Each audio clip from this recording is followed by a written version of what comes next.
կապված ձեր գնահատականը կներկայացնենք եւ երևի սկսենք այս հարցից։ Եթե Երևանը խաղաղություն է ցանկանում, պետք է համագործակցի Բաքվում ընթացող դատական process-ի հարցում։ Հայտարարում է Հաջիևը։ Գիտեք նաեւ, որ իրենք այլևս պահանջում են, որ այս Արցախի ազատագրման համար կռիվ տված մարդիկ, ովքեր պայքարում են Արցախի ազատագրման համար, իրենք որակում են իրենց ռազմական հանցագործներ եւ Երևանից պահանջում են։ Խնդրեմ այլևս բաց տեքստով այսպիսի հայտարարություններ են գալիս Բաքվից, այս մասով ձեր գնահատականը եւ նաեւ ուզում զուգահեռ անդրադառնալ Բաքվում ընթացող այս շիզու դատավարություններին։ Համեցեք։ Դե ինչ որ Բաքուն անում է, որովհետև մենք թույլ ենք տվել, որ ինքը այդպիսի հայտարարություններով հանդես գա, որովհետև տրամաբանությունը հետևյալն է, եթե Հայաստանի իշխանությունները ճանաչում են եւ ճանաչել են Արցախը որպես Ղարաբաղը որպես Ադրբեջանի տարածք, ապա այդտեղից շատ բաներ է բխում։ Իրենք կարող են հատուցում պահանջեն, իրենք կարող են պահանջել, որ իրենց տարածքում զինված ջոկատներ են գործել, որոնք Հայաստանից են ուղարկվել եւ այլն, բայց այդ ամենի հնարավորությունը ելի եմ կրկնում տվել է հենց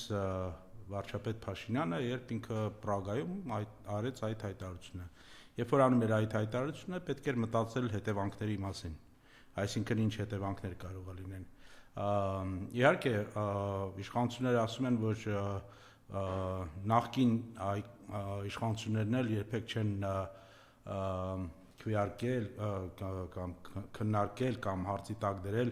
տարածքային ամբողջականությունը Ադրբեջանի, դա կեղծ է, որովհետև պարզ է, որ ինչ վերաբերվում է Արցախին, դա առնվազն դիտվում էր որպես վիճելի տարածք, առնվազն, եւ դա նշանակում էր, որ այլ մոտեցումներ պետք է լինեին, ես չեմ ասում, որ կա ազգերի ինքնորոշության խնդիր եւ իրավունք եւ այլն։ Այդ ամենից վարչապետ Փաշինյանը հրաժարվեց եւ տրամաբանությունը հետեւյալն է, ասում ես A, A-ից հետո հետևում է B, որովհետեւ անմիջապես դրանից հետո իրանք կարող են նույնիսկ այդ պայից անմիջապես հետո հարցնեին, բա ձեր հանձնագրերը ինչ են անում մեր տարածքում, բա ձեր դրամը ինչ է անում մեր տարածքում եւ այլն, հա։ Ուրեմն պետք է մտածել դրա մասին։ Ինչ վերաբերվում է դատաստանին Բաքվում, դա ուղղակի խնդիրը ավելի շատ նրանում է, որ ցավոք սրտի դա չի համախմբել մեր ազգին, ամբողջ իր մոբիլիզացիոն ուժը չի դրվել, որպեսզի մենք բոլոր միջազգային, դիվանագիտական, բոլոր հնարավորությունները օգտագործենք, որպեսզի ճնշում գործադրվեր Ադրբեջանի վրա։ Դա նաև ինչ-որ չափով անհնար է դարել, որովհետև իշխանությունները զբաղացրել են հետևյալ դիրքը, որ պետք չի ոչ մի բան անել, որովհետև ինչ էլ անենք, ավելի կարող է վնասի։ Ինչին է վնասելու, թե ինչով են իրանք զբաղված եղել մինչև հիմա արդեն տարուց ավել անցել, դա պարզ չի եւ իմ կարծիքով իրանք ուղղակի անում են այն, ինչի մասին արդեն պայմանավորվել էին ադրբեջանական կողմին, որ իրանք ոչ մի գործունեություն էլ չեն ծավալելու այդ դատաստանի դեմ։ Սա է խնդիրը, իսկ եթե հիշենք ինչ տեղի ունեցավ Բոբի Սենսի հետ, հա, իռլանդացի երիտասարդը եւ մի քանի երիտասարդներ, որոնք բանտում էին գտնվել, բրիտանական բանտում էին գտնվել 70-ական թվականների պատմությունն է, դա համախմբեց ոչ միայն իռլանդացիներին, բայց իրանք կարողացան, չնայած Սենսը մահացավ 66 օր, ուրեմն հայտարարել էր նայել հացադուլ եւ 66 օր տևեց։ Ասեմ, որ տամենը մանրակրկիտ ուրեմն հետազոտություններ կան, հա, ինչ էր տեղի ունենում, ոնց էր դա ընթանում եւ այլն, եւ 28-րդ օրվանից հետո շատ վատ հետևանքներ է արդեն առողջության համար, հա, մարդուն, հենց որ մենք պետքա, ես նույնիսկ չեմ հասկանում, ինչու միայն Մանեթ Հանդիլյանն է եւ մի քանի հոգի բողոքում եւ այլն, ինչու ամբողջ ազգը չի բողոքում։ Ես լսում եմ լում են ձայներ, որ ասում են դե իրանք մեր իշխանությունները նաև կամ քաղաքական ուժը, իշխող քաղաքական ուժը փորձում են մեղքը գցել նույնիսկ գերիների վրա, իրանք են մեղավոր, Անդրանիկ Քոչյանը հենց նմանատիպ հայտարարություն է մոտավորապես անում, իրենք պետք է գերի չընկնեին,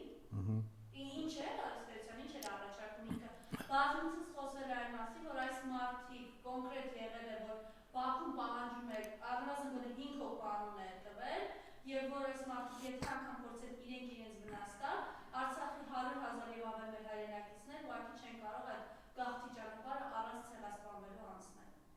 Այո, դա այդ ամենը մենք գիտենք, հայտնի է, ես նույնիսկ գիտեմ, կա արդյոք բարոյական գնահատական, որը կարելի է տալ այդ արտահայտությանը, պարոն Քոչարյանի, թողնենք դա իր խղճի վրա, ժամանակը ամեն ինչ իր տեղը կդնի, այնպես չի, որ իրենք միշտ մնալու են իշխանությանը եւ փորձելու են ցինիկ ինչ-որ հայտարարություններ անել առանց որևէ հետևանքի, բայց ինչեւ է հիմա խնդիրը հետեւյալն է, որ մենք ունենք գերիներ եւ իշխանությունները ոչ միայն ոչ մի բան չեն անում, որպեսզի նրանք եթե ոչ ազատագրվեն, գոնե ունենան վերաբերմունք, որը որ գերիներին դե չգիտեմ միջազգային կոնվենցիաներով եւ այլն պետք է որ մարդասիրական բաների տեսակետից պատշաճ ուրեմն պայմաններ լինեն, սա ինչի մասին է խոսում է նրա մասին, որ մեր իշխանությունների համար Արցախի հարցը փակ է եւ իրանք այդ նոր գաղափարախոսությունը իրական Հայաստանը նշանակում է չկա Արցախ, մոռացեք Արցախի մասին, նոր համանդրություն ենք ընդունելու, որը որ նոր ինչ որ ռեգիոնալ դիրքավորում է տալու Հայաստանին։ Իմիջիայլոց այդ իրական Հայաստան այդ իրական գաղափարախոսության քննարկման ժամանակ Նիկոլ Փաշինյանը չգիտեմ, այս հայտարարությունը ինչպես կմեկնաբանեք կամ ոնց կարելի է այսպես հայտարարություն անել, որը մեկնաբանվի։ Ճանաչեցի Ադրբեջանի տարածքային ամբողջականությունը, որ չճանաչեմ Հայաստանի տարածքային ամբողջականությունը։ Դե պարզ է, չէ՞ ինչ ասում։ Ուզում եմ ասի, որ եթե ես չճանաչեի ամբողջականությունը Ադրբեջանի եւ հրաժարվեի Արցախից, Ադրբեջանը չէր ճանաչի Հայաստանի տարածքային ամբողջականությունը, բայց խնդիրը նրանում է, որ Ադրբեջանը չել ճանաչում, հա, ուրեմն դու գնացիր ինչ որ զիջումների, դու արեցիր այն ինչ որ քեզնից պահանջում էին Բաքվից, Թուրքիայից եւ ինչու ոչ պետք է ասենք նաեւ Եվրոպայի դերը այս հարցում, հա, իրենք էին պահանջում, իրենք շահերն էին հետապնդում, դու այդ ամենը արեցիր, իսկ հիմա ասում ես, որ չես ստանում այն ինչ սպասում էիր, որ պետք է որ անմիջապես ստանայր ադրբեջանական կողմից։ Սա շատ թույլ բանակցողի մտածելակերպ է ընդհանրապես։ Նույնիսկ ասել ոչ թե թույլ բանակցողի, այլ ընդհանրապես պատկերացում չունեցող բանակցությունից։ Դա այո, դա բանակցություններ չի իհարկե։ Նույնիսկ Զելենսկին իր վիճակում փորձում է բանակցել։ Այո, փորձում է բանել դիմադրել, բայց հիմա տեսեք պարոն Արտիրոսյան, ամեն դեպքում այս իրողության պայմաններում մենք նաև ըստ էության ռազմական մեծ էսկալացիայի վտանգի առաջ ենք կանգնած, հաշվի առնելով, որ Ադրբեջանը հող է նախապատրաստում, տեսնում եք ինչպիսի հայտարարություններ են գալիս, իրենք տեղեկատվական տերոր են իրականացնում ըստ էության, խնդրեմ այս մասով ձեր կարծիքը։ Ադրբեջանը անում է կրկին անում է այն ամենը, ինչ մեր իշխանությունը թույլ են տալիս, որ իրենք անեն։ Իրենք տեսան, որ վարչապետ Փաշինյանը իշխանությունը պահելու համար օգտագործում է այդ թեզը, որ եթե ես չգնամ զիջումների կլինի պատերազմ, իսկ դա ինչպես է մեկնաբանում Ալիևը։ Ուրեմն անգամ պատերազմից վախենում են եւ ուզում են խուսափեն, որ դա դառնում է իմ համար շատ կարևոր լծակ եւ ինձ նոր ինչ որ ավելի կարևոր ուրեմն զիջումա պետք լինել Հայաստանից, Հայաստանի իշխանություններից, ես պետքա ցույց տամ, որ պատրաստ եմ անցնել կտրուկ ինչ որ այնպես չի, որ պատերազմը անհնար է, բայց եթե նույնիսկ այս պահին ինքը իրոք պատրաստ լիներ պատերազմել, անորոշությունները դեռ կան, որ ինքը դեռ չի հստակեցրել իր համար, Ալիևը դրա համար էլ չի անցնում այդ քայլին, բայց միևնույնն է ինքը դա օգտագործում է որպես գործիք։ Եվ մեր իշխանությունները շարունակում են այդ թեզը ներսում կիրառել եւ չի ասի, որ հաջող չեն, հա, այդ հարցում։ Եթե ինչ-որ մի բան պետք է զիջեն, ինչ-որ մի բան պետք է անեն, որ ինչ-որ ելնում է Ադրբեջանի կամ Թուրքիայի կմաճույքից, իրենք ասում են, բայց ինչ եք ուզում, պատերազմ լինի, պետք է զիջենք, պետք է էս էլ անենք, որպեսզի պատերազմ չլինի։ Իսկ դու առանց պատերազմ կարաս տաս այն ամենը, ինչ նրանք ուզում են կամ ցանկանում են պատերազմով ստանալ, հա։ Պատերազմը ի վերջո ինչ է, պատերազմը քաղաքականության շարունակությունն է, մի այլ ձև է շարունակությունն է։ Բայց եթե դու քաղաքական ձևերով կարող ես ստանալ այն ինչ որ քեզ պետք է առանց դիմելու պատերազմի, ինչու՞ չէ, դու ուղղակի օգտագործում ես դա որպես մշտական սպառնալիք եւ վտանգ եւ տեսնում ես, որ դա աշխատում է։ Եվ պարզ է, որ այս փուլում կոնկրետ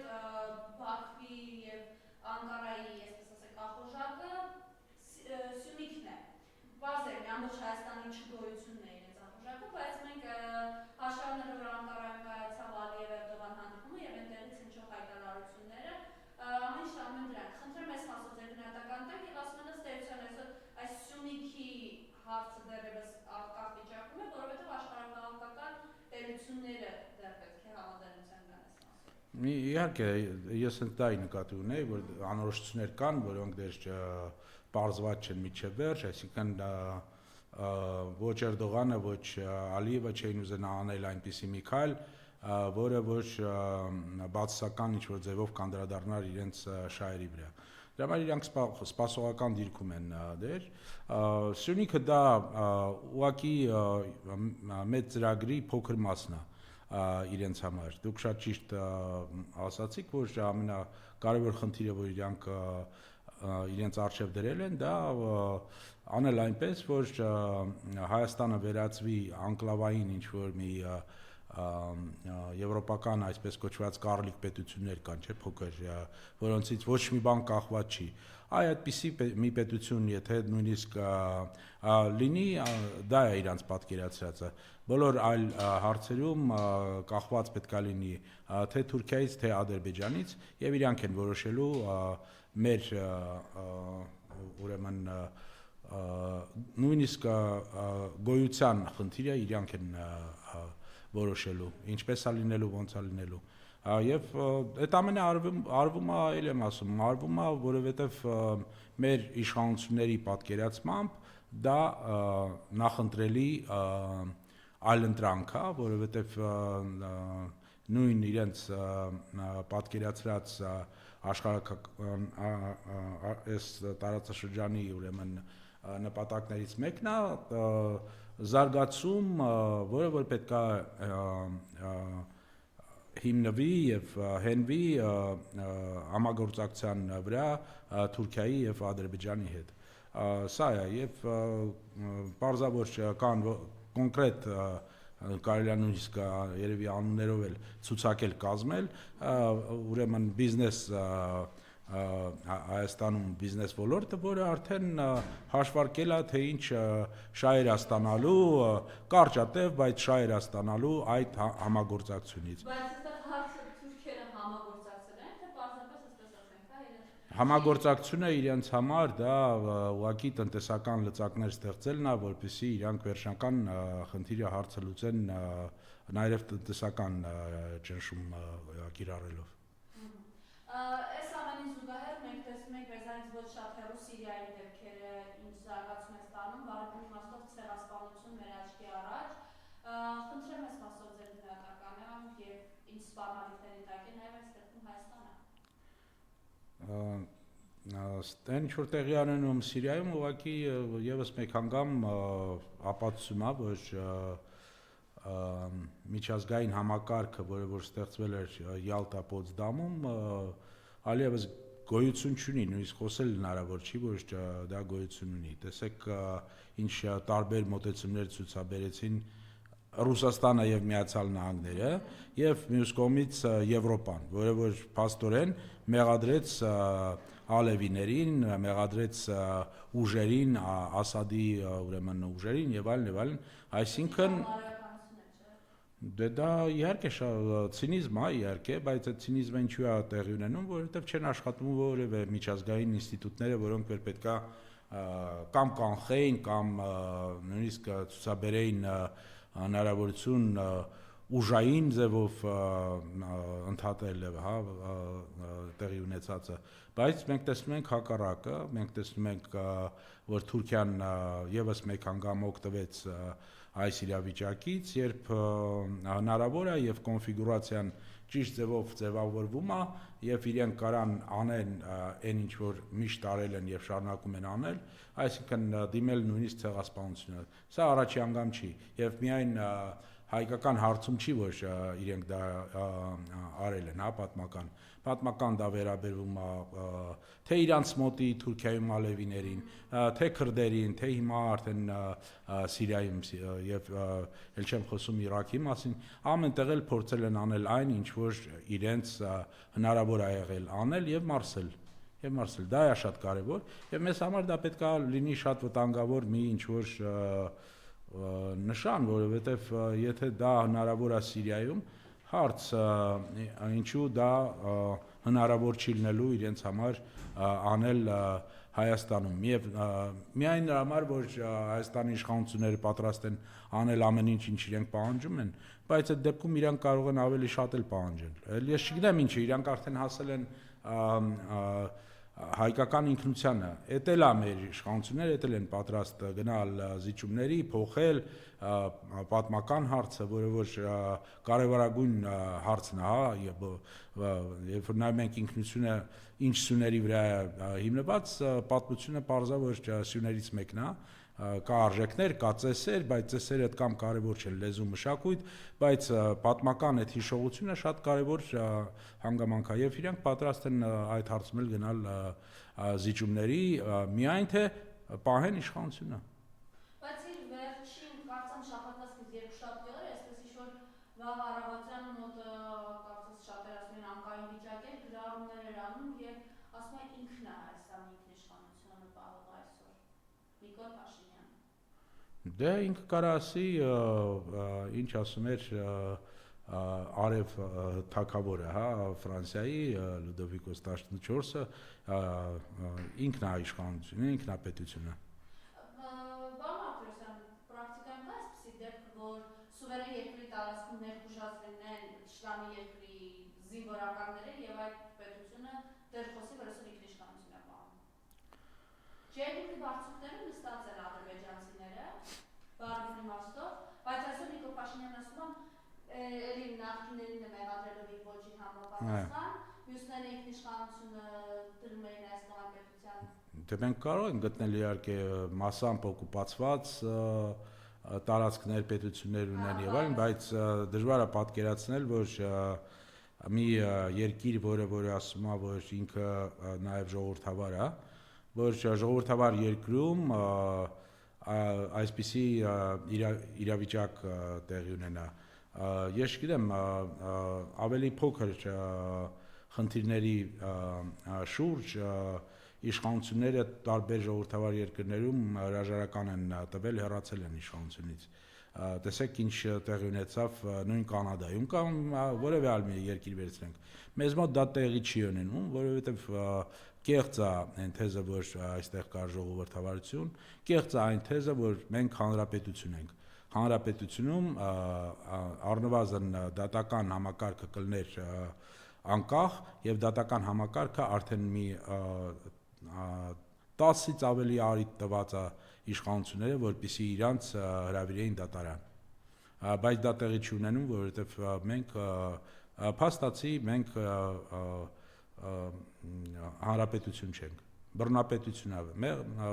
ինչ որ մեղմ բան ձևակերպված դեր, բայց բռնապետ երկիր է։ Եվ այդ բռնապետը բացառապես իր որակները դրսևորում են ներքին լսարանի համար, չգիտեմ հասցեցիք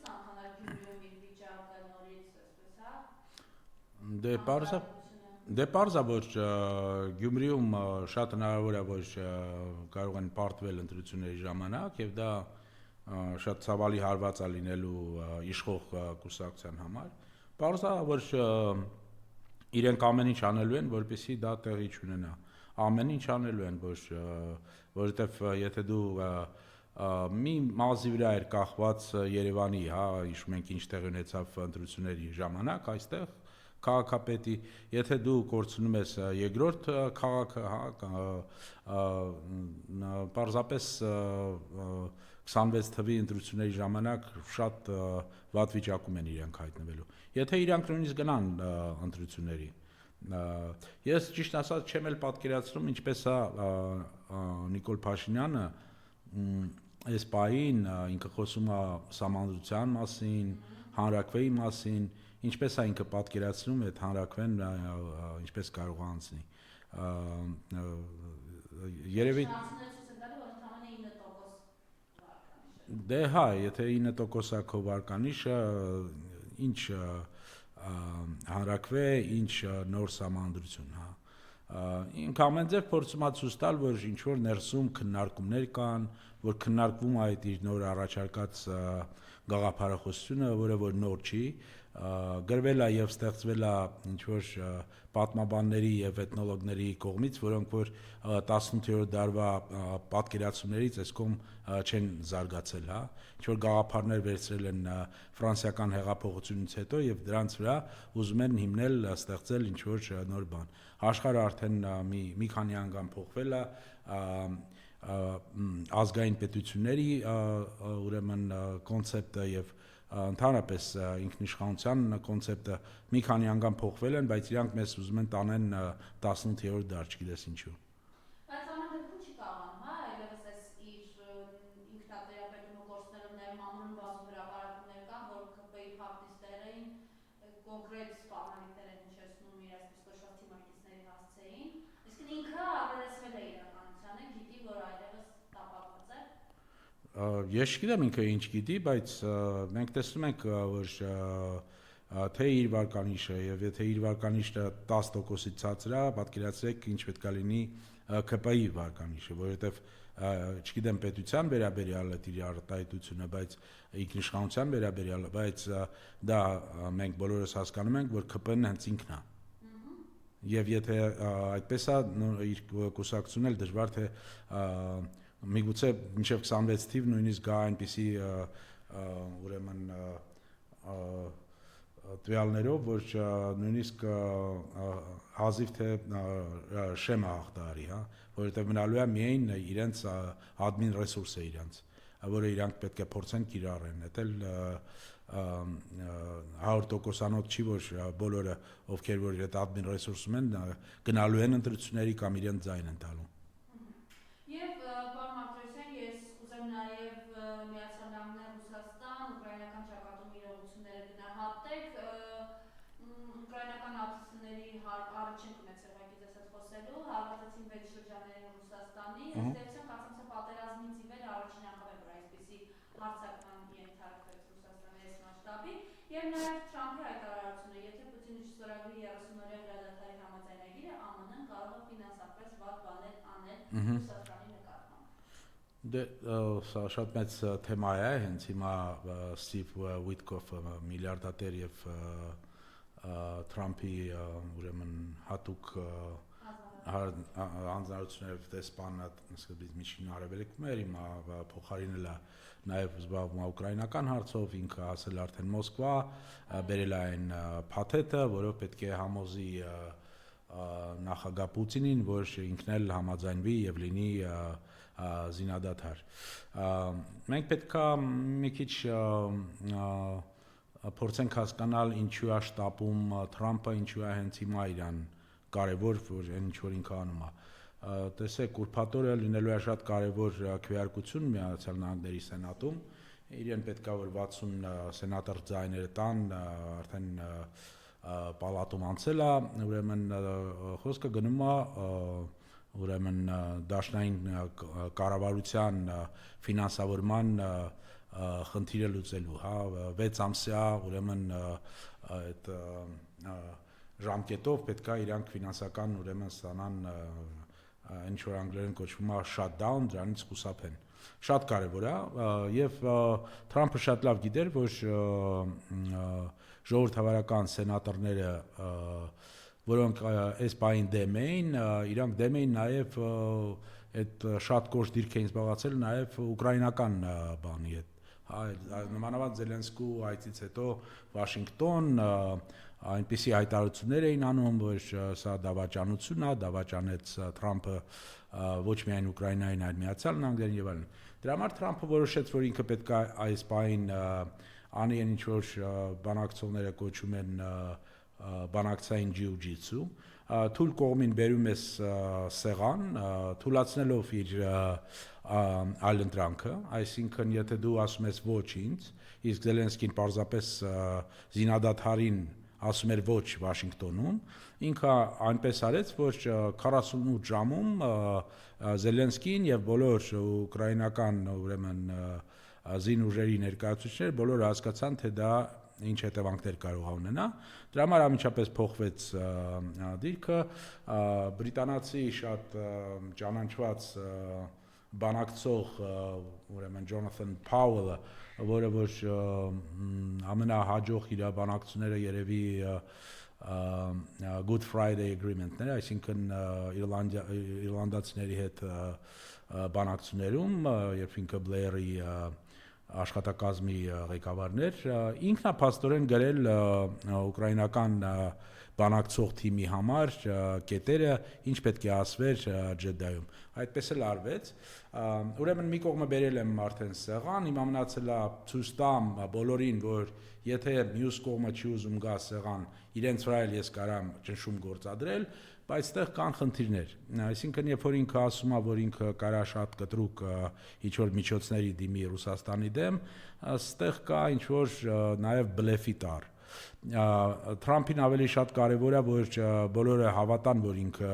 այդպիսի ճնշում է գործադրելու եւ ուրբաթ օրից հետո մենք նույնիսկ գիտենք Ուիտկոֆը ինչ փաթեթ է բերել Մոսկվա, հա, ինչ է ինքը առաջարկելու։ Ես շատ ու շատ մեծ կասկածներ ունեմ, որ Ուիտկոֆը բերել է ուրեմն միայն վատ լուրեր Պուտինին, ասելով, որ այ եթե չհամաձայնվեք, ինչ հետևանքներ է լինելու, որովհետև շատ լավ գիտեն, որ Պուտինը պատահական չէր, որ երեք էր ոնց որ հաճախ չի լինում, որ ինքը զինվորական զգեստ է հագնում, հա, բայց երեք ինքը դա արեց։ Հիմա դա նշանակում էր, արդյոք դա նշանակում էր, որ Պուտինը ասելու է ոչ, զինադադար չենք ընդունում։ Հնարավոր է, այսինքն կա 3 սցենարային ինչ-որ պատասխաններ, անմիջապես ասում է ոչ, անմիջապես համաձայնվում է, կամ ասում է այո, բայց իմ կարծիքով ամենամեծ հավանականությունը այս բանին ունի երրորդը, ասելու է այո, մենք պատրաստ ենք, խաղաղություն ուզում ենք, ցանկանում ենք, շատ բարձր են գնահատում Թրամփի միջամտությունը, որպես միջնորդ ինքը չտեսնված գործում է եւ այլն, բայց եւ բայցից հետո սկսելու են այն պահանջները, որոնք որ նախկին մեր դրվել են։ Եվ խնդիրը միայն նրանում չի, որ այս բային ռազմական իրավիճակը ուկրաինական կողմի համար շատ ու շատ վտանգավոր է։ Միայն նրանում չի, որ Կուրսկում փաստորեն տեղի ունեցավ այն ինչ որ բոլոր ռազմական մասնագետները սկզբից հետ ասում էին, որ երկար չի կարողանալու ուկրաինական կողմը մնալ այնտեղ։ Եվ փաստորեն ոչ մեկ չէր կարող ասել, որ այդպես արագ կարող է վերջի փուլը, հա, զարգանա, բայց մենք տեսանք փայլուն օպերացիա անցկացրին, հա, գազամուղով մտան թիկունքից հարվածեցին եւ հիմա փաստորեն խոսքը գնում է ոչ միայն Կուրսկի ազատագրման մասին, որտեղ մնացել է 5 գյուղ սահմանին, այլ որ ուրեմն ռազմական գործունեությունը անցնելու է ուկրաինական տարածք եւ Սումի քաղաքը շատ վտանգված վիճակում է լինելու։ Եվ Պուտինը ինչ-որ չափով նշեց, որ չի բավարարվի միայն Կուրսկը ազատագրելով, այլ պետքա ստեղծել բուֆերային ինչ-որ գոտի եւ դա պարզա որ պետքա նաեւ Սումիում լինի։ Իսկ ինչու գիծ չէին պատրաստել, պաշտպանողական գիծ չէին պատրաստել ուկրաինացիք Սումիում ենթադրելով որ Կուրսկում կարող է նաեւ ստիպված լինեն զիջել դիրքերը։ Դա ինձ համար պարզ չի, որովհետև բոլոր ռազմական մասնագետները խոսում են նրա մասին, որ ուշ թե շուտ ստիպված են լինելու հետ մղվեն, հա, բանից Կուրսկից։ Դա մեկ, բայց ամենակարևոր խնդիրը նույնիսկ Ուկրաինայի հետ կապված չի։ Ամենամեծ խնդիրը Պուտինի համար նրանում է, որ իր ամենակարևոր խնդիրը դա եվրասիական այսպես կոչված անվտանգության ճարտարապետությունը, որի մասին իրենք դեռ դեկտեմբերի 21-ից 21 թվականի դեկտեմբերից ուրեմն այդ հայտնի փաստաթղթում ներկայացրել են, այդ հարցը գնալով ավելի ոնց որ մեծ խոչընդոտներ է ներկայացնում, որովհետև եվրոպացիք զբաղացրել են շատ կոշտ դիրք։ Ես արդեն ասացի, որ բանակցային թիմը ուկրաինական պատրաստվել էր դե աջակցել էր իմ կարծիքով նույնիսկ բոլոր կետերը պատրաստել էր Ջոնաթան Փաուելը բրիտանացին եւ եվրոպացիք հիմա տեսան որ սա կարող է պատահի լինի հնարավորություն եթե Միացյալ Նահանգները հեռանում են Եվրոպայից եթե իրենք չեն կարող նույնիսկ 5-րդ բանի կետով, հա, բանի ՆԱՏՕ-ի այն կետը, որը որ փաստորեն նշանակում է պատերազմ մեկի դեմ, պատերազմ բոլորի դեմ, եթե այդ կետից էլ հրաժարվելու է Միացյալ Նահանգները, ուրեմն իրենք պետքա իրենց պաշտպանությունով, պաշտպանական հարցերով, անվտանգության հարցերով ինքնուրույն զբաղվեն եւ իրենց պատկերացմամբ Ուկրաինան մեծ դերակատարում է ունենալու այդ մոտեցումը իրանք հիմա այնպիսի առաջարկություններ են անում, որոնք որ պետք է ինչ որ սարը քրտինք առաջացնեն Պուտինի մոտ։ Լեհաստանը միջուկային զենք է պահանջում, եթե ոչ Միացյալ Նահանգներից, ապա Ֆրանսիայից։ Լեհաստանը ասում է, որ Թուրքիան պետք է դառնա Եվրոմիության անդամ, որ իրանք ուզում են որ դառնա, այսօր էր, հա, բան հայտարարել երեք էր Դուդայի հայտարարությունը եւ այլն, այսինքն Շվեդիան եւ Ֆինլանդիան դառան ՆԱՏՕ-ի անդամ եւ եթե ՆԱՏՕ-ը չլինի միևնույնն է լինելու են այդ նորաստեղծ ինչ որ ուրեմն կազմակերպության կամ ալյանսի անդամներ եւ փաստորեն ստացվում է որ Ռուսաստանը հայտնվելու է մի վիճակում որտեղ ոչ միայն ուկրաինական պատերազմի խնդիրներն ալուծվելու, որովհետև ինչ դենացիֆիկացիա, եթե դու չես վերահսկելու ամբողջ ուկրաինական տարածքը, եւ եվրոպացիք խոսում են նույնիսկ ինչ որ խաղապահ ուժերի մասին, հա, եվրոպական, ֆրանսիական եւ բրիտանական խաղապահ ուժերի մասին, գերմանացիք խոսում են զենք մատակարարելու եւ այլն, այսինքն իրենք հայտնվելու են մի վիճակում ոչ ուկրաինական նեյտրալիտետը կամ ոչ ՆԱՏՕ-ի անդամ դառնալը դա միայն ՆԱՏՕ-ին չէր վերաբերվում, չէ՞, այդ հարցը կարելի է այլ ձևերել լուծել։ Ինչ կարևոր է, եթե ՆԱՏՕ չլինի, բայց լինի մի այլ կազմակերպություն, որը որ նույն ձևով Ռուսաստանին դիտելու է որպես թշնամի։ Սա է խնդիրները եւ եթե Պուտինին հիմա Թրամփը այնպիսի առաջարկություններ անի, որոնք որ կնշանակեն, որ այդ ավելի կարևոր հարցերում իրենք կարող են համագործակցել, այդտեղ ես չգիտեմ, միգուցե եւ Պուտինը փորձի գնա այոյ, բայց իրանք ունեն մտահոգություններ, որ այդ 30 օրը ավարտվելուց հետո բանակցությունները կարող է մտնել նորից փակուղի եւ պատերազմը շարունակվի։ Եվ այդ դեպքում այդ 30 օրը ինչի համար էր։ Այդ 30 օրը տրվել էր ուրեմն ուկրաինական կողմին, որպեսզի իրանք հիմա գտնվելով ավելի զիջողական դիրքերում, հա, փորձեն նորից վերապատրաստվեն եւ պատերազմը նորից շարունակեն։ Իհարկե Թրամփը կարա